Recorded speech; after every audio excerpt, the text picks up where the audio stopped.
Silicon ಸಿಟಿಯ ಹೊರವಲಯದಲ್ಲಿ ಟಿಪ್ಪು ಹುಟ್ಟಿದ ಸ್ಥಳ ಇದೆ. ಆದರೆ ಅದರ ರಕ್ಷಣೆ ಹೊಣೆಯನ್ನ ಯಾರೂ ಹೊರ್ತಾ ಇಲ್ಲ.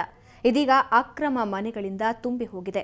ಇದನ್ನ ನೋಡೋಣ ಇವತ್ತಿನ ಕಣ್ತೆರೆ ಬೆಂಗಳೂರು ಸರಣಿಯಲ್ಲಿ.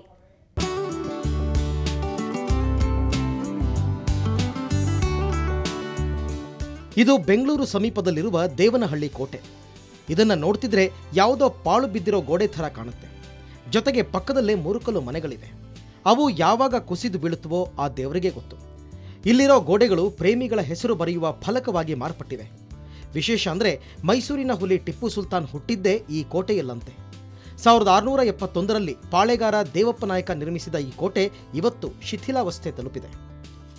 ಇಲ್ಲಿ ಸ್ಕೂಲ್ ಸಮಸ್ಯೆ ಇದೆ. ನಾವೆಲ್ಲ ಓದಿದ್ದು ಇದೇ ಸ್ಕೂಲ್ನಲ್ಲಿ. ಆದರೆ ಈಗ ಆರ್ಕಾಲಜಿಕಲ್ ಸರ್ವೆ ಆಫ್ ಇಂಡಿಯಾದವರು ಇಲ್ಲಿ ಸ್ಕೂಲು ಇದು ಮಾಡಬಾರ್ದು ಅಂದ್ಬಿಟ್ಟು ಸ್ವಲ್ಪ ಮುಂದಕ್ಕೆ ಇಷ್ಟು ಅಂತೇಳಿ ಇಷ್ಟು ಮೀಟ್ರ್ ಬಿಟ್ಟು ಇದು ಮಾಡಬೇಕು ಅಂತೇಳಿ ಇದು ಮಾಡಿದ್ದಾರೆ. ಯಾಕಂದರೆ ಇದು ಪುರಾತನದಿಂದ ಇದ್ದಿದ್ದು ಸ್ಕೂಲು. ಕೋಟೆ ಯಾವಾಗ ಇದು ಮಾಡಿದ್ರು ಆವಾಗಲೇ ಸ್ಕೂಲ್ ಇದಾಗಿದ್ದು. ಆಮೇಲೆ ಇಲ್ಲಿ ಯಾವ ರೀತಿಯೂ ಬಿಲ್ಡಿಂಗ್ಸು ಇವೆಲ್ಲ ಕಟ್ಟೋಕ್ಕಾಗಲ್ಲ. ಇವಾಗ ಆರ್ಕಾಲಜಿಕಲ್ ಸರ್ವೆ ಆಫ್ ಇಂಡಿಯಾದವರು ಇಷ್ಟು ಮೀಟ್ರ್ ಬಿಟ್ಟು ನೀವೇನಾನ ಆಗಲಿ ಮನೆ ಕಟ್ಟೋದಾಗಲಿ ಇದೆಲ್ಲ ಮಾಡಬೇಕಾದ್ರೆ ಅದನ್ನು ಇದು ಮಾಡಬೇಕು ಅಂತೇಳಿ ಇದು ಮಾಡಿದ್ದಾರೆ. 341 ವರ್ಷ ಹಳೆಯದಾದ ಈ ಕೋಟೆಯೊಳಗೆ ಬರೋಬ್ಬರಿ 500 ಮನೆಗಳಿವೆ. ಕೋಟೆ ನಿರ್ವಹಣೆ ಹೊತ್ತಿರೋ ಪುರಾತತ್ವ ಇಲಾಖೆ ಸಂಬಂಧಪಟ್ಟವರಿಗೆ ನೋಟಿಸ್ ನೀಡಿ ಕೈ ತೊಳೆದುಕೊಂಡಿದೆ. ಪರಿಹಾರ ಕೊಟ್ಟರೆ ಇವರು ಜಾಗ ಖಾಲಿ ಮಾಡ್ತಾರೆ. ಆದರೆ ಇವರಿಗೆ ಪರಿಹಾರವೇ ಮರೀಚಿಕೆಯಾಗಿದೆ. ನೀವು ಕಾನೂನು ಮಾಡೋಕ್ಕೆ ಭಾಳ ಮುಂಚಿನಿಂದ ಇಲ್ಲೇ ಇದ್ದೀವಿ ನಾವು, ನಮ್ಮ ವಂಶಸ್ಥರು ಎಲ್ಲರೂ. ನೀವು ತಕ್ಷಣ ಒಂದು ರೂಲ್ಸ್ ಮಾಡ್ಬಿಟ್ಟು ನಮ್ಮನ್ನು ಖಾಲಿ ಮಾಡಿಸು ಅಂತಂದರೆ ಸಾಧ್ಯವಾಗುತ್ತೋ? ಇವಾಗ ಅದೇ ಪರಿಸ್ಥಿತಿ ನಿಮಗೆ ಬಂದಿದ್ದು ಹೇಗಿರೋದು? ಕಾನೂನು ಮಾಡಿದಾರಲ್ಲ ಅವ್ರಿಗೆ ಆ ಪರಿಸ್ಥಿತಿ ಬಂದಿದ್ದರೆ ಹೇಗಿರೋದು? ಮಾಡಬೇಕು. ಅದಕ್ಕೆ ನೀವು ಅದಕ್ಕೆ ಕಾಂಪನ್ಸೇಷನ್ ಏನು ಕೊಡಬೇಕು ಅದನ್ನು ಕೊಡಿ, ಬೇರೆ ಒಂದು ಜಾಗ ತೋರಿಸಿ ಕಟ್ಟೋದಕ್ಕೆ ಟೈಮ್ ಕೊಡಿ, ಅವರ ಅನುಕೂಲ ನೋಡ್ಕೊಂಡು ಬದಲಾಯಿಸ್ಕೊತಾರೆ. ಇಲ್ಲ, ಅದು ಅಲ್ಲಿ ಕೋಟೆ ಒಳಗಡೆ ಮೊದಲಿಂದಾನು ಜನವಸತಿ ಇದ್ದೇ ಇದೆ. ಅದನ್ನೆಲ್ಲ ಖಾಲಿ ಮಾಡಿಸೋದು ಭಾಳ ಕಷ್ಟ. ಈಗ ನಾವೇನು ಮಾಡ್ಬೋದು, ಅಲ್ಲಿ ಜಾಗ ಇದೆ, ಅದನ್ನು ನಾವು ಡೆವಲಪ್ ಮಾಡೋದಕ್ಕೆ ಅದು ಹೊರಗಡೆ ಒಳ್ಳೆ ಓಪನ್ ಏರಿಯಾಸ್ ಎಲ್ಲ ಇದೆ, ಅಲ್ಲಿ ಲ್ಯಾಂಡ್ಸ್ಕೇಪಿಂಗ್ ಮಾಡ್ಬೋದು. ಕೋಟೆಯ 100 ಮೀಟರ್ ಅಂತರದಲ್ಲಿ ಯಾವುದೇ ಕಟ್ಟಡ ತಲೆ ಎತ್ತುವಂತಿಲ್ಲ. ಆದರೆ ಇಲ್ಲಿ ಸರ್ಕಾರವೇ ಕಮರ್ಷಿಯಲ್ ಕಟ್ಟಡ ನಿರ್ಮಿಸಲು ಹೊರಟಿದೆ. ಬೆಂಗಳೂರಿನಿಂದ ಕ್ಯಾಮರಾಮನ್ ಗಿರೀಶ್ ಜೊತೆ ನಂದಿನಿ, ಸುವರ್ಣ ನ್ಯೂಸ್. ಸರ್ಕಾರಿ ಭೂಮಿಯಲ್ಲಿ ಶಾಲೆ ನಿರ್ಮಾಣ ಆರೋಪಕ್ಕೆ ಕಾಂಗ್ರೆಸ್ ಮುಖಂಡ ಶಿವರಾಮೇಗೌಡ ಸ್ಪಷ್ಟನೆ ನೀಡಿದ್ದಾರೆ. ಬೆಂಗಳೂರಿನ ಕಲ್ಯಾಣ ನಗರದಲ್ಲಿರುವ ರಾಯಲ್ ಕಾಂಕರ್ಡ್ ಶಾಲೆ ಸರ್ಕಾರಿ ಜಾಗದಲ್ಲಿ ಇಲ್ಲ ಅಂತ ಅವರು ಸ್ಪಷ್ಟಪಡಿಸಿದ್ದಾರೆ. ಅದಾದ ಮೇಲೆ ನಾನು ಎಲ್ಲ ಇದರಲ್ಲೂ ಚೆಕ್ ಮಾಡಿದೆ. ನಾನು ಬಿಲ್ಡಿಂಗ್ ಕಟ್ಟಬೇಕಾಗಿರ್ತಕ್ಕಂಥ ಸಂದರ್ಭದಲ್ಲಿ ಈಗ 4ನೇ ಸ್ಕೂಲ್ ನಾನು ಮಾಡ್ತಾ ಇರ್ತಕ್ಕಂಥದ್ದು.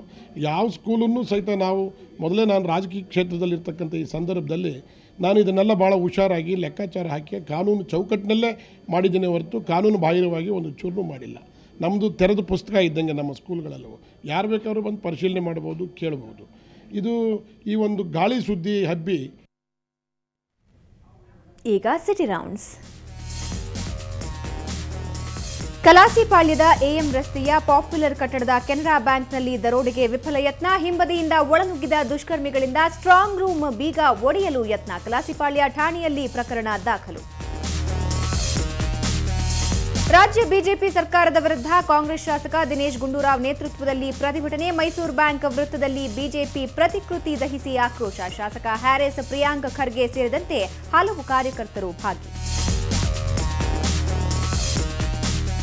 2012ನೇ ಸಾಲಿನ ಪೊಲೀಸ್ ವಾರ್ಷಿಕ ಕ್ರೀಡಾಕೂಟಕ್ಕೆ ಆಡುಗೋಡಿಯ ಸಿಎಆರ್ ಮೈದಾನದಲ್ಲಿ ಚಾಲನೆ. 2 ದಿನಗಳ ಕಾಲ ನಡೆಯುವ ಕ್ರೀಡಾಕೂಟಕ್ಕೆ ಕರ್ನಾಟಕ ಪೊಲೀಸ್ ಮಹಾನಿರ್ದೇಶಕ ಪಚಾವ್ ಅವರಿಂದ ಚಾಲನೆ. ನಗರ ಪೊಲೀಸ್ ಸಿಬ್ಬಂದಿಯಿಂದ ವಿವಿಧ ಕ್ರೀಡೆಗಳಲ್ಲಿ ಸ್ಪರ್ಧೆ.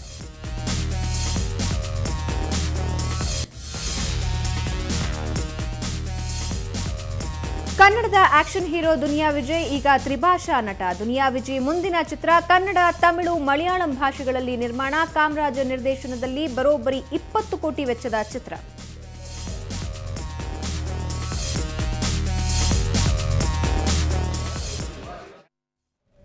ಶ್ರೀ ಸಾಯಿ ಗೋಲ್ಡ್ ಪ್ಯಾಲೇಸ್ನ ಇವತ್ತಿನ ಚಿನ್ನದ ರೇಟ್ ಎಷ್ಟಾಗಿದೆ ನೋಡೋಣ ಬನ್ನಿ.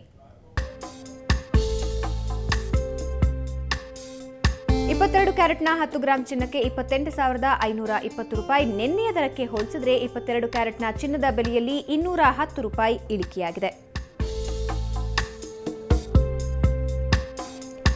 24 ಕ್ಯಾರೆಟ್ನ 10 ಗ್ರಾಂ ಚಿನ್ನಕ್ಕೆ 30,800 ರೂಪಾಯಿ. ನಿನ್ನೆಯ ದರಕ್ಕೆ ಹೋಲಿಸಿದರೆ 24 ಕ್ಯಾರೆಟ್ನ ಚಿನ್ನದ ಬೆಲೆಯಲ್ಲಿ 230 ರೂಪಾಯಿ ಇಳಿಕೆಯಾಗಿದೆ. ಈಗ ಬ್ರೇಕ್ ನಂತರ ಬೆಂಗಳೂರು ಫಸ್ಟ್ ಮುಂದುವರಿಯುತ್ತೆ.